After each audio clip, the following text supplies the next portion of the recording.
Hi, my name is Kezaro Kopiru. I was born and brought up from this place, Konoma. My name is Pelenino. My name is Kevikili Pierre. I'm Mr. Huzomeru. I am Peno. I'm Nikatu Iralu. My village is Konoma.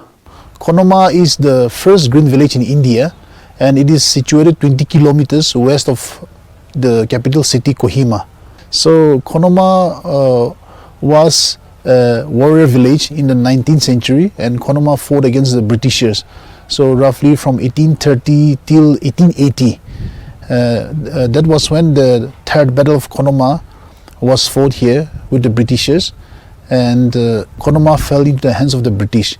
And Konoma is a place to see history, nature and culture. In the 1990s, the people of Konoma, the community, we did massive logging. We were cutting down all the trees to make money.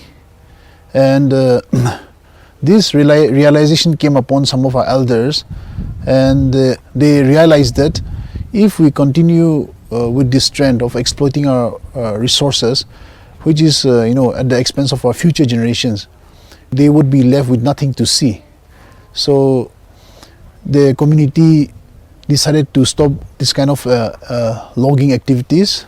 When I grew up, the experience of the Second World War blasting Kohima and this area to just destroyed everything made a deep impression on me, and I felt that our crisis, Naga people's search for their future, from their history of the past to the future. As even a small boy, I felt that we face a very uncertain future. And so that worry took me through school and college.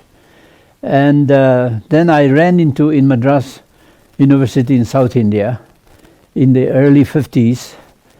The idea that any man who is prepared to change his life, to do what needs to be done, he can play a part to build peace in the world. That the world can be different only if those who want it are prepared to pay the price of change in themselves. So we are standing here in the middle of a jhum cultivation area, and this place is where the community, the people of Konoma do organic farming with a tree called Alnus nepalensis, elder tree. And the unique thing about this tree is it has nitrogen fixation, so it always regenerates the soil. And we also call it the friends of the farmers. And you can see the pollard elder trees behind me. These are few decades old, but the soil beneath never loses its fertility. And what we do is we clear these fields and we cultivate for 2 years, and after 2 years we will shift to another location. So we will do 2 years there again. So after 3-4 rotations, when you come back here, the branches, as you can see behind me, the branches of this elder tree, they are big enough to cultivate again. So we cut the branches and we use as firewood. So this helps Konoma in our forest conservation, because we are getting the firewood from this tree. And because of the way we do the shifting cultivation here, Konoma won the prestigious India Biodiversity Award 2021 under the category Sustainable Use of Biological Resources. Yeah, and in other parts of Nagaland and Northeast India, they also do jhum cultivation, but they don't do like the way we do here. They, in order to cultivate a few acres of land, sometimes the whole stretch of land, the whole mountain is burnt. But here it is clearly demarcated, and from the foothills of the Biral mountains up there till the end of this valley, all these cultivable lands are terraced by our forefathers, and we have been doing this for generations, for hundreds of years.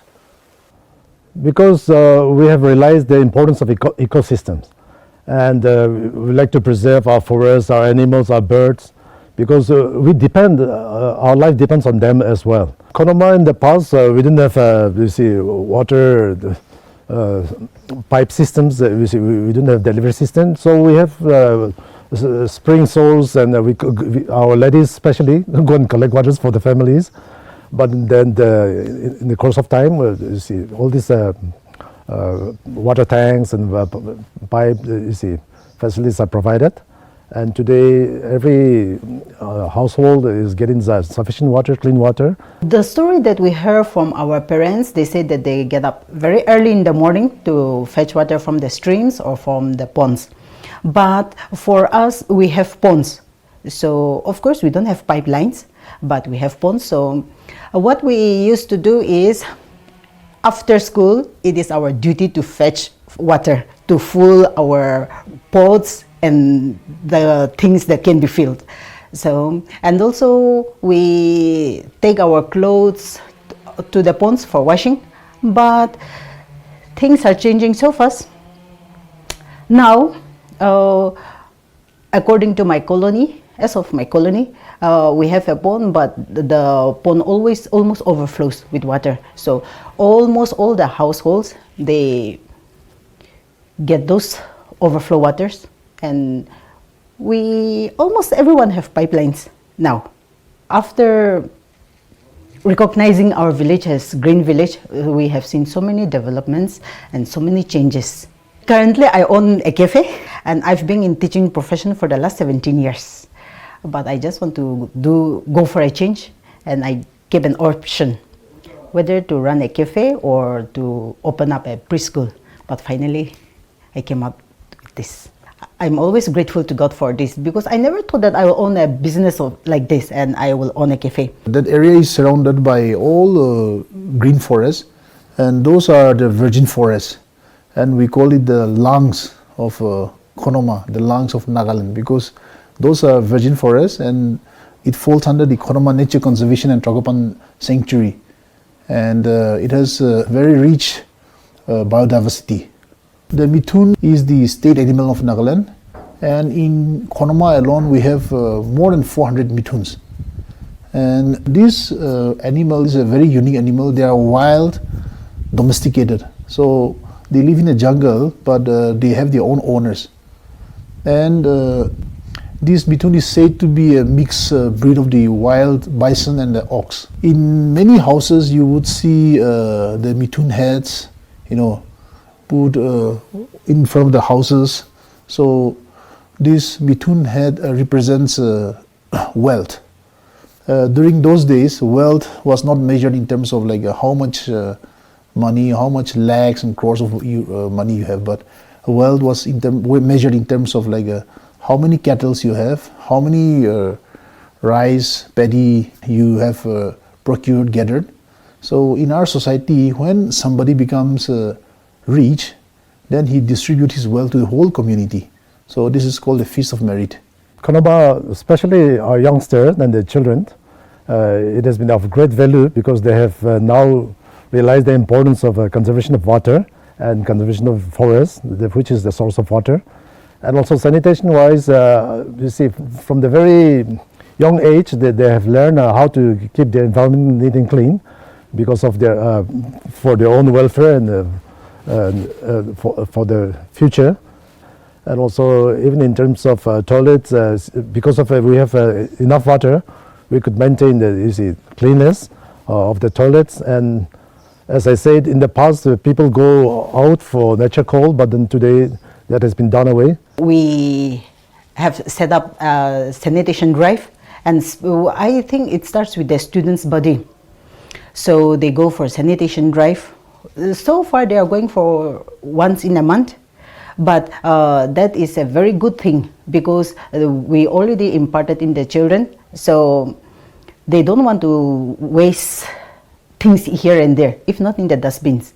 And even us, if we go out to cities or towns, we never throw our waste because it's our habit here. So if we should not do here, we also should not do there. To say the truth, the sanitation was initiated by the students itself, because they collect on the way to school. They collect everything, the plastics, waste around the road.